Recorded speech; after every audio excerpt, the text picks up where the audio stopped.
안녕하세요. 백두산 금융연구소의 백두산입니다. 6월 27일 월요일 오후 4시 34분입니다. 제가 집 밖에 나와 있습니다. 그래서 이렇게 핸드폰 화면으로 여러분들이 영상을 보고 계십니다. 내일 집에 들어갈 예정이라 갖고요. 제가 오늘 좀 집을 비우게 돼가지고 그래서 오늘 저녁 영상, 지금 요 영상하고 내일 아침 영상까지 이렇게 여러분들이 좀 세로 화면으로 보셔야 된다는 점 양해 좀 부탁드리도록 하겠습니다. 어, 본 영상 시작해 볼게요. 일단 금요일 날에 미국장이 급등 마감했죠. 금요일 날 어딘가 저항을 돌파한 척 하면서 탄력적으로 상승하기 시작했습니다. 여기 일단 핑계는 이렇게 되어 있어요. 뭐 기대 인플레이션 완화 등의 급등이라고 되어 있는데 사실 특별한 이유는 없었어요. 특별한 이유는 없었는데 굳이 우리가 어떤 이유를 찾자면은 이런 것들이 있었죠. 그죠? 금리가 조금 떨어지고 있었고 국제유가가 좀 떨어지고 있었던 점이 이런 것들이 이제 뭐 기대 인플레이션이 완화되는데 좀 도움이 됐다 이렇게 볼 수 있겠죠. 그래서 이것들 때문에 이런 것들 때문에 증시가 좀 올랐다 이렇게 볼 수 있을 겁니다. 자, 금요일 날 그래서 미국 증시가 상승 마감을 했으니 오늘 아시아 같은 경우는 특별한 일 없으면 당연히 분위기가 좋을 거라고 우리가 추측을 해볼 수가 있을 거고요. 그래서 실제로 이렇게 오늘 아시아권 증시를 보시면은 전반적으로 다 크게 상승 마감을 했습니다. 물론 뭐 3, 4%씩 급락하던 장에서 뭐 일본 1%, 뭐 중국 1%, 항생은 좀 많이 오르긴 했네요. 홍콩이요. 2.5% 올랐으니까요. 코스피 1.4%. 이게 뭐 상당히 생각보다 작은 상승일 수도 있습니다. 그렇지만 어쨌든 그죠? 미국의 상승에 맞춰서 같이 올라줬다라는 것이 일단 의미가 있을 것 같아요. 그래서 이런 상황에서 이제 우리가 뭘 해야 되냐? 솔직히 저는 일단 아무것도 안 했으면 좋겠어요. 일단 먼저 대응부터 말씀드리는데 말씀드리다시피 일단 하락 추세 중에 지금 일단 반등이 올라오자라고 마음 먹고 처음으로 움직인 거죠. 드디어 의미 있게요. 전 세계가 처음으로 움직인 거라고요. 독일도 독일뿐만이 아니라 유럽도 지금 현재 보시면 일제히 이렇게 1%대의 상승을 쭉 보여주고 있어요. 이런 것들 보시면 전 세계가 그죠? 올라오고 있는 거예요. 지금 상황에서 야 하락 추세 중에 상승이 올라오니까 말도 안 된다. 난 이런 시세를 받아들일 수가 없다. 이런 태도는 좀 곤란하겠죠. 일단 있는 그대로 일단 받아들이셔야 될 것 같아요. 상승하고 있으니까 상승을 인정해주고 그리고 이 상승세가 지금 뭐 꺾이고 있나요? 아니죠. 오늘 상승 마감했잖아요. 한국 증시. 그리고 지금 현재 보면 분위기상 유럽도 좋죠. 유럽도 좋으니까 이 하락장이니까 반등시 매도 전략 할 수 있단 말이에요. 근데 이거 당장 여기다 대고 반등시 매도 전략을 하는 게 옳을까요? 일단 저는 그것들 다 아니라고 생각을 해요. 조금 더 기다려 봐야겠죠. 그러니까 관망, 뭐 아무것도 안 하자 이런 이야기를 뭐 드리고 있어요. 그러니까 말씀드렸다시피 지금 이제 반등세가 처음으로 좀 의미 있게 올라온 거고 이 반등세가 어디선가 멈춰갖고 이렇게 좀 플랫하게 이 선은 반등이 정지되는 그런 구간이 있을 거라고요. 그럼 우리가 그런 구간에서 열심히 해서 다음번 하락이 오든가 뭐 아니면 더 오르든가 이런 상황을 좀 잘해야 된다라는 겁니다. 그래서 지금 이런 상황 아니죠. 지금은 그냥 계속 세차게 이렇게 올라가는 과정이기 때문에 그리고 처음 올라온 거기 때문에 그리고 뭐에 어떤 단기 낙폭과대 우려가 있었던 상황에서 좀 충분히 많이 빠졌던 상황에서 올라오는 반등이기 때문에 여기에다 대고 우리가 섣불리 대응을 해서는 위험할 수 있겠다라는 이야기를 일단 좀 드리고 싶습니다. 물론 그렇다라고 해서 여기서 이게 이제 뭐 대대상승으로 간다 그렇게 생각하지는 않아요. 그죠? 지금 시장이 하락하는 이유가 뭐죠? 긴축 우려 혹은 경기 침체 우려 이런 거잖아요.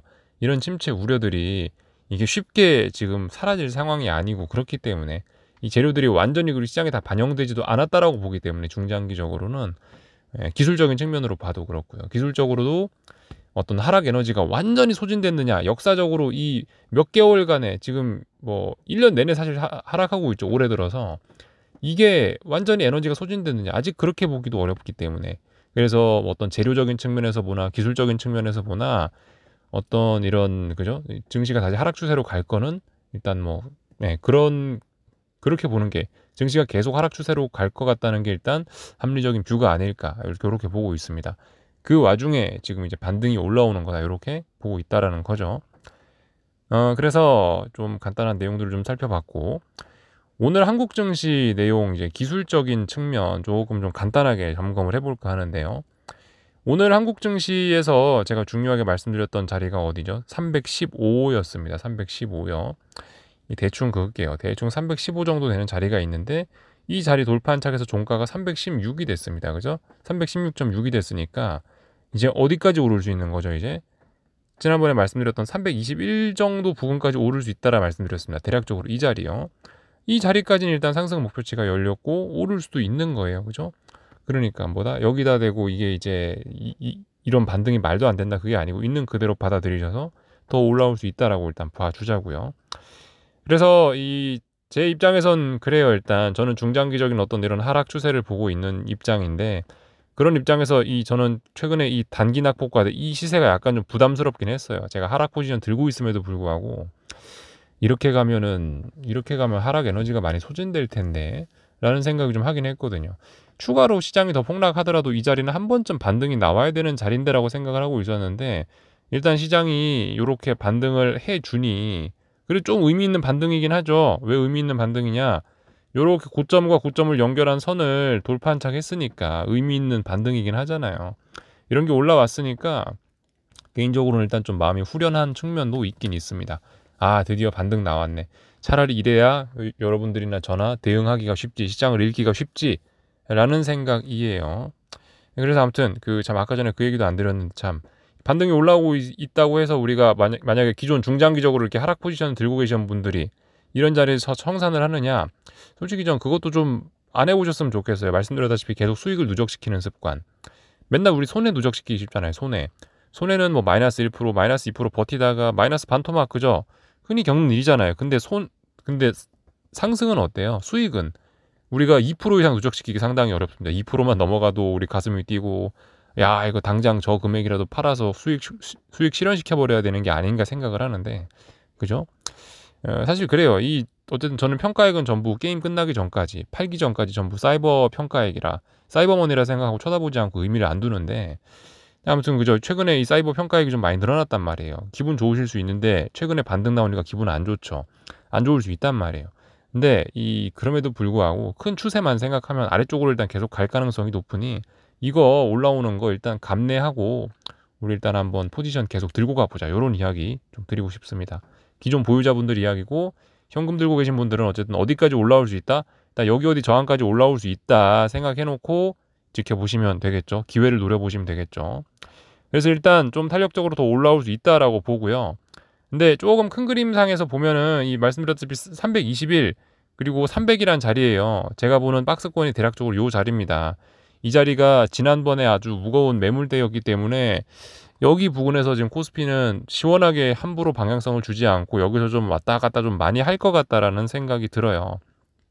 그래서 일단 저 같은 경우는 일단 박스권이지 않을까라고 생각하면서 보고 있고, 어쩌면 한국 증시 그죠? 탄력적으로 오를 수도 있지만 이 박스권에 갇혀서 계속 옆으로 또 가다가 또 계단식으로 하락할 가능성도 있는 거죠, 그죠? 이런 가능성을 좀 여러 가지로 열어놓고 저는 일단 박스권으로 생각하고 일단 그렇게 보고 있어요. 이 정도 말씀드리면 될 것 같고요. 그래서 하여튼 풋옵션들 옵션 같은 것도 보면은 최근에 좀 수급이 좀 풋옵션 쪽으로 좀 많이 쏠렸던 것들이 좀 이제 콜이 좀 살아나면서 좀 과잉했던 것들이 좀 해소되는 그런 측면도 좀 보이는 것 같고요. 그죠? 보시다시피 여기 개인들 풋옵션 여기가 얼마나 새빨겠어요. 근데 이 부분에 드디어 파란불이 들어오고 있고 이런 점들, 이런 것들이 어떤 시장에 지난번에 너무 과잉했던 거 여기에 대한 일부 해소 과정으로 저는 일단 보고 있습니다. 그래서 여기다 대고 오늘 특별히 드릴 이야기는 없고 하여튼 자연스럽게 오를 수 있는 만큼 적당히 올라줬고 저항 돌파한 척했고 특별히 이상한 거 없어 보입니다. 코스닥 같은 경우도 그래요. 코스닥 같은 경우도 제가 어제 영상의 설명글에다가 지지와 저항 자리들 다 적어 드렸거든요. 그런 자리들 설정하시고 지켜보시면 될 것 같아요.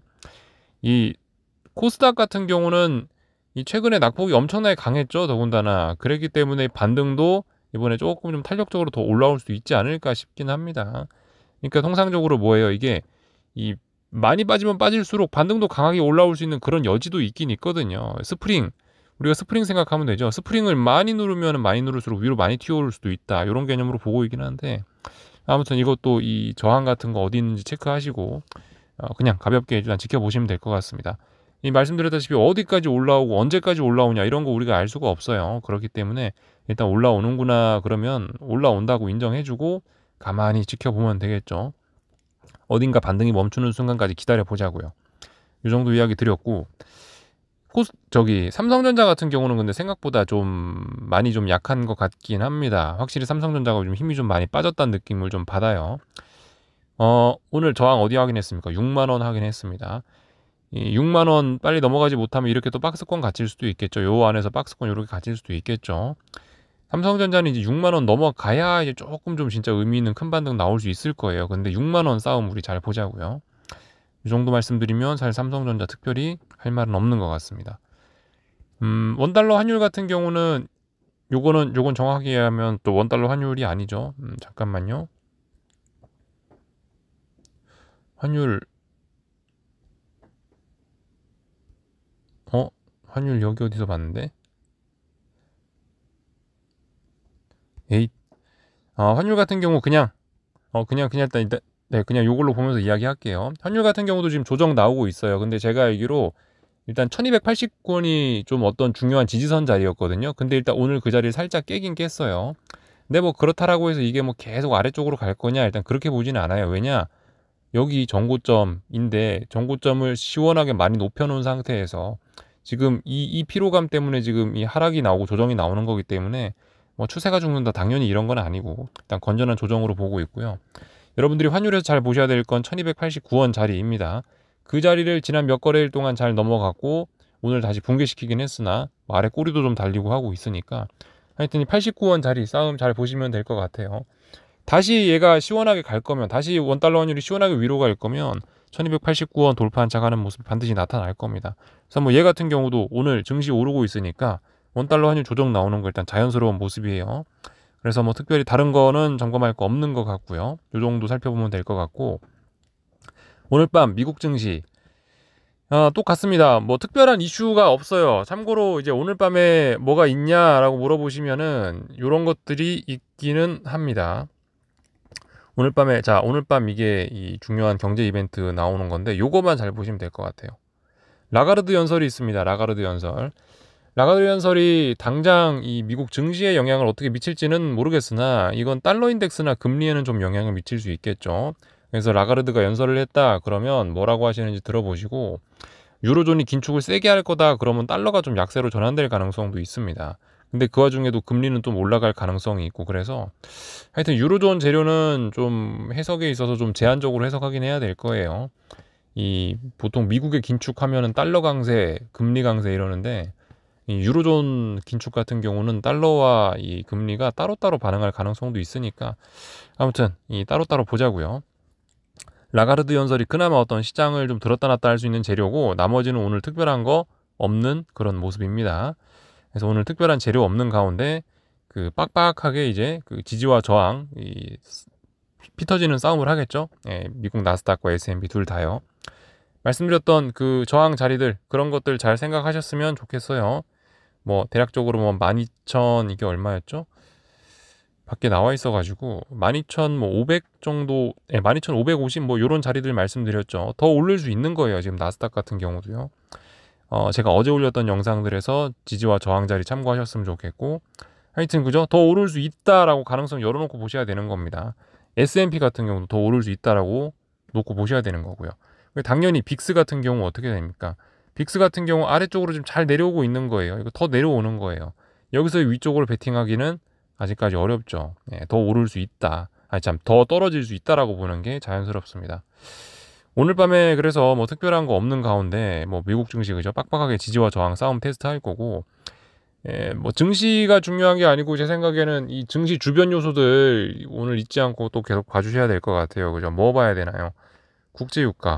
국제유가하고 여기 국채 금리 이런 것들 잘 보셔야 되겠죠. 그리고 달러까지요.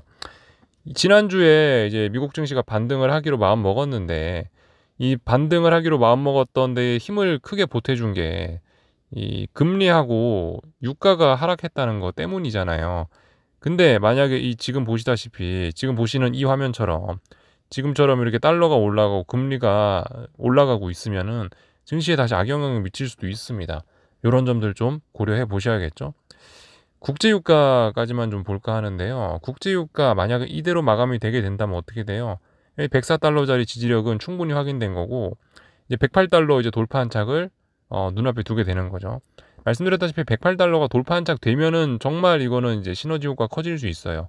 여기서 3거래일 지지력 확보했던 거하고 여기서 3거래일 지지력 확보했던 게 합쳐지면서 굉장히 어떤 큰 지지력을 만들어낼 수 있거든요.